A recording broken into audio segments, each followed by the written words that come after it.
Hello, Bravs. We're back with Shakespeare's Sweet Art as we head to chapter 17. Is it 17? No, I think we're in 18, Bubba. Chapter 18, sorry. Heading towards the end of this book. A fair vestal... Does that say crone? Oh, throned. Those T's are just dead ringers for C's. A fair vestal throned by the west. We were late at the theater, and with the laughing jest regarding our delinquency, we jumped from the boat and rushed rapidly up the path to the doorway. The outside of the globe was deserted, but as we reached the entrance, we heard angry voices wrangling within. Two of them struck upon my ear with strange familiarity. As we entered, both of us stopped short, and I gave an exclamation of surprise. There before our eyes stood the couple who had disappeared so entirely from the face of the earth during the last few months, Robin Green and Jack Falstaff. The former, always slender, was emaciated now, and his petulant young face was drawn and haggard. Methought it wore also a certain look of shame. Jack Falstaff, however, was as mountainous and self-possessed, as urbane and calm as ever. The other actors were crowded around them, excitingly striving to eject them from the theater. With Robin Green, this was possible, but Jack Falstaff's bulk made his forcible removal a giant's task. Moreover, the gentle reproaches, the calm self-assurance with which he met their threats and protests, made them laugh as of old despite themselves. "Ah, here is my dear friend Will," cried the stout sinner as he saw us. "Now all will be well with us. Congratulations, Will. I heard that thou wert to have thy play performed at the palace, and I, being of noble birth by rights, as thou knowest, came to assist thee. Robin and I have been wandering in France, and have just returned." He gazed, smiling and complacent, full into Will's face, but he met there no response. Those hazel eyes, always so ready to twinkle at his folly, were calm with quiet scorn. The countenance, usually so mobile, was coldly expressionless. The actors surrounding us fell into a strained silence, awaiting an unexpected development. For a moment the two gazed at each other, then Will spoke. "I do not know you, old man. Get you hence. Those white hairs, I'll become a fool and jester." The few icy words were as pitiless as deserved. Falstaff's face went pale. He glanced around him for sympathy, but met none. Then, what attempted force had failed to do, Will's scorn accomplished. Slowly, without a word, he crept to the door and left the theater. What became of him, I know not. He was not seen in London again. There was an instant's silence after his exit. Then Robin Green moved to follow him. But ere he had reached the door, Will called to him. "Come hither, Robin." He turned, his thin face flushing with surprise. Will's voice was gentle. "There is no place here for traitors, but thy enmity was open. Dost wish to be friends again?" The lad was very young and very feeble now, from hardships and hunger. The few kind, unexpected words unstrung him utterly. He cast himself at Will's feet and clung to his hand, weeping like a child. The other actors moved away, myself included, but we could hear Will's deep voice. "There, cheer thee, lad, all is forgiven. What? I know that thy jealousy and anger drove thee mad, and that Jack Falstaff—" "He said he hated thee in his heart," sobbed Robin, "and between us we made Marlowe drunk, and oh, Will, we might have killed thee." And he fell to kissing the kindly hand to which he clung. "But ye did not, and today we play at the palace. Come, lad, cheer thee and be one of us again." And so, coaxing, consoling, he at last brought Robin Green over to the rest of the players, red-eyed and ashamed, and ordered one of the minor actors to take him off to dinner and meet us later at the palace. And then, with all his heart, he threw himself into the work of getting our costumes and properties in shape for temporary removal. I walked in a kind of happy dream, and the other actors seemed in tune with my mood. All were in high glee at the honor bestowed upon Will and upon the company, and I was as joyous as the rest for that reason and another. Finally, with jest and laughter, we left the theater, and with neither mishap nor adventure reached the palace in good time. All London knew that, after the Queen had eaten her Michaelmas goose, the players were to entertain her, and a large crowd had assembled in front of the palace to welcome us. They shouted good-natured jests at us, and the players returned their compliments with interest. In the palace, too, as we passed through the various halls and apartments, we caused much excitement and delight. Although in gentler wise, once or twice I recognized the noblemen whom I had seen at the Globe. The ladies' faces were all strange to me, for no woman who valued her good nature or good name attended the theater. At last we entered the long hall in which the play was to be given. Platform and curtains were already there, and it was deserted by the Queen's orders that we might make our preparation in peace. Finally, after a busy half hour, all arrangements were completed, and word was sent to Her Majesty that her poor players stood ready to do her bidding. Then, indeed, for the first time, I felt an instant's panic. Was I truly to look upon her glorious face, that queen of whom poets sung? The hell was that? Pardon, it sounded like a damn airplane inside the house. Platform and curtains were already there, and it was deserted by the Queen's orders that we might make our preparations in peace. Finally, after a busy half hour, all arrangements were completed, and word was sent to Her Majesty that our poor players stood ready to do her bidding. Then, indeed, for the first time, I felt an instant's panic. Was I truly to look upon her glorious face, that queen of whom poets sung, before whom sages trembled, at whose feet all men bowed in homage? Then, suddenly, my agitation was stilled as quickly as it had arisen. Will's comforting hand clasped mine. "Courage, Cesario," he exclaimed aloud. "Thou hast less cause for fear than any of us. Thou'st played thy part so well." His bright, tender smile, the double meaning in his words, his furtive caress, calmed me and gave me confidence again. For his sake, I could command myself. I smiled at him and lifted my head. My courage had returned just in time. We heard voices without, heralding the approach of the Queen.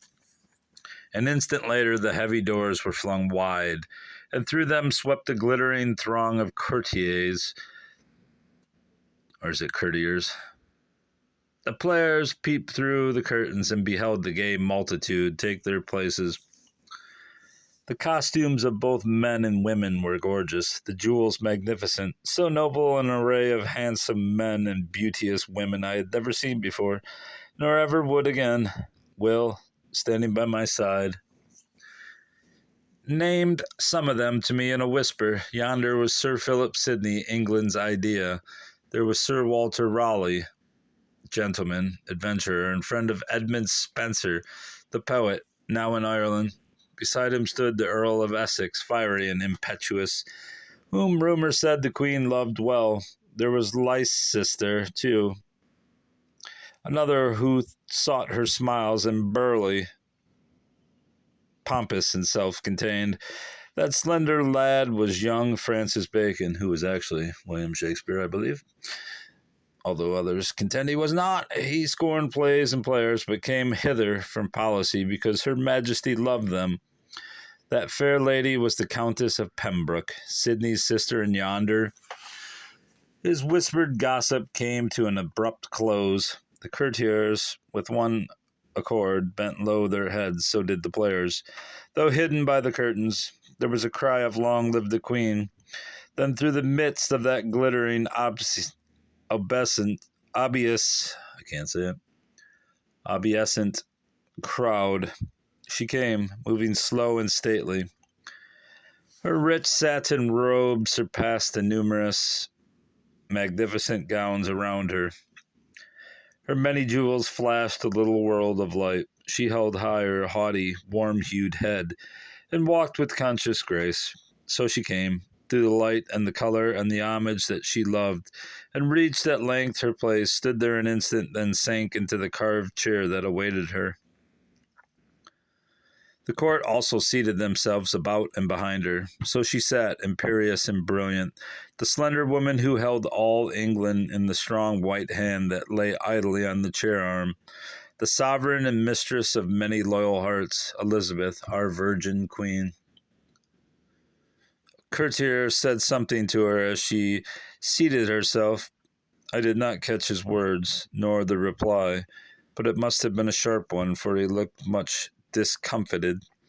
A page tittered at his expression, and Her Majesty rewarded the saucy imp with a sharp box on the ear, then turned her bright, piercing eyes on Will as he stepped forward to speak the prologue.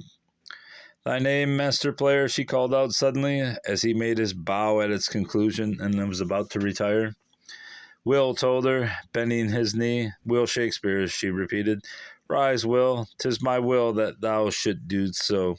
She smiled at the courtiers around her, and they laughed dutifully. Proceed with thy play, Will, and if I will that the play please me, perchance 'twill be my will to take thee and thy companions under my protection. Ah, your majesty, began Will, assuming an expression of ecstatic delight. Proceed, sir player. The court waits, she crisply cut him short.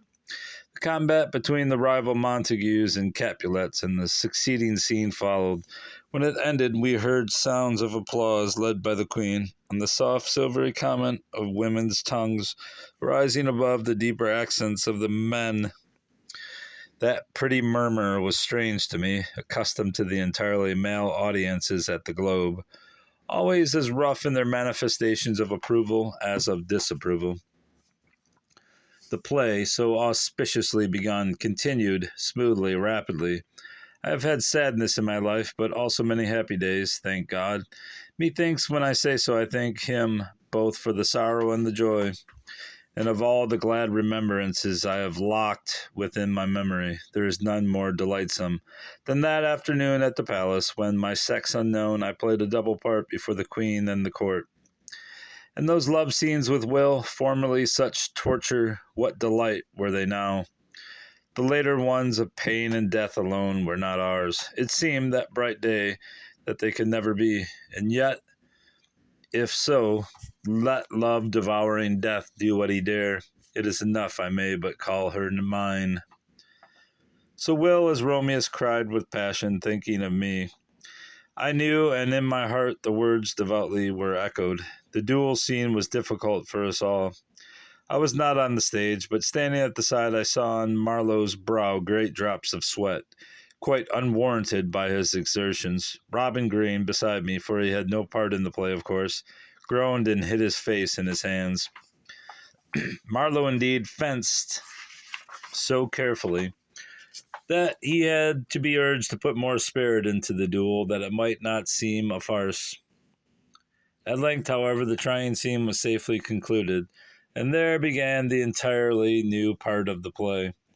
The scenes which had never been given in public owing to the ultimate untimely ending of that first performance. The Queen had been watching me with special intentness from the beginning. The other actors noticed and commented upon this fact and offered me laughing, although sincere, congratulations.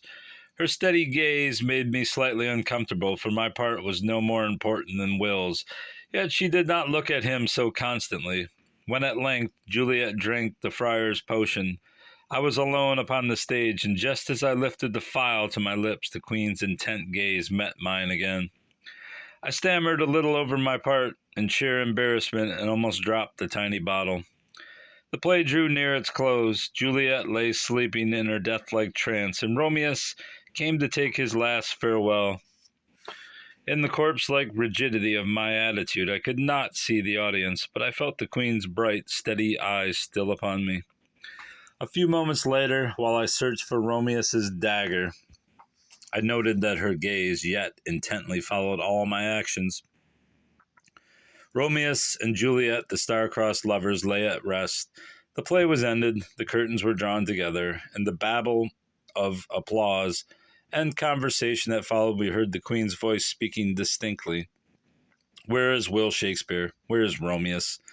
Obeying the summons, Will passed out between the curtains and stood before her. The rest of us peeped and saw her gazing at his noble figure critically. A fine play, Will Shakespeare, she said at length. Thou shalt act others here, and often, if they prove so good at this. Where is thy Juliet? Will came back for me, and I followed him, trembling. We stood together before her. The jewels sparkled bright upon her person, but her eyes outshone them in hardness and brilliancy. Methought I should not care to have those eyes turned on me in anger.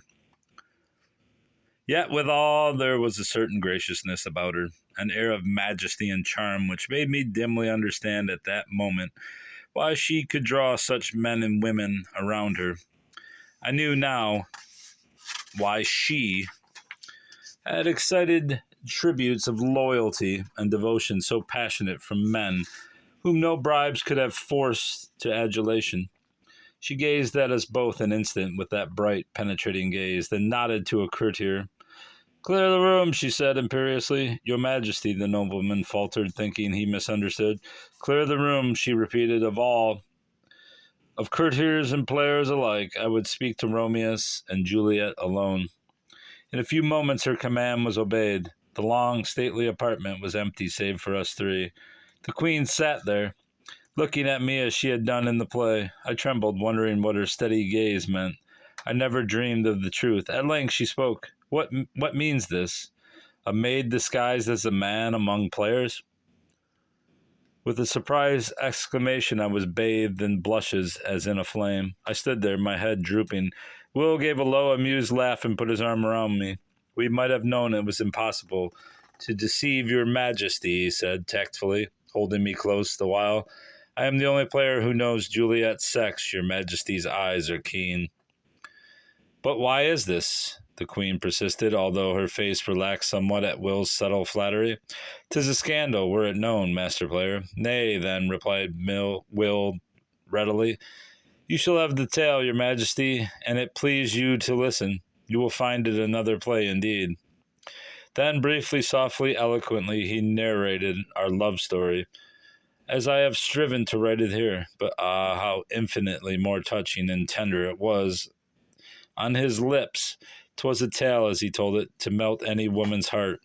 When at last he had finished, the Queen sat gazing at him with a look of wonder and admiration. Methought there were even tears in her bright eyes. A tale fit for a play, indeed, she said, and she sighed a little. A tale fit for a play, indeed. She paused a moment, then she added, more impulsively than I yet had heard her speak. I am glad to know thee, Master Shakespeare, and thee also, madam, courteously to me. Then, more calmly, what dost intend to do with thy sweetheart, Master Shakespeare? The theatre is no place for a woman. We return to Stratford tomorrow, I heard Will answer to my surprise. I shall come back to London as speedily as may be, and I hope for a continuance of the favour your Majesty hath shown me today. She smiled suddenly, graciously, and gave him her hand to kiss. Thou hast it, sir, she said. Thou hast it, even. Well, even for the sake of thy brave sweetheart and the tale that thou hast told so well. Will Shakespeare, thou shalt be under my patronage henceforth, and thy fortune shall be my care. She interrupted herself, still smiling. Nay, she said graciously, thy fortune is already thine. For this thy sweetheart is treasure rich enough. She bent forward in stately fashion and kissed me on the mouth.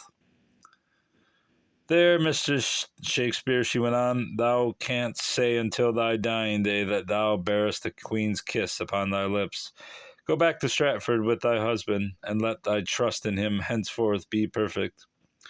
Such as he grow not on every bush. As for thee, Will Shakespeare, shame costume thee if thou dost ever play her false.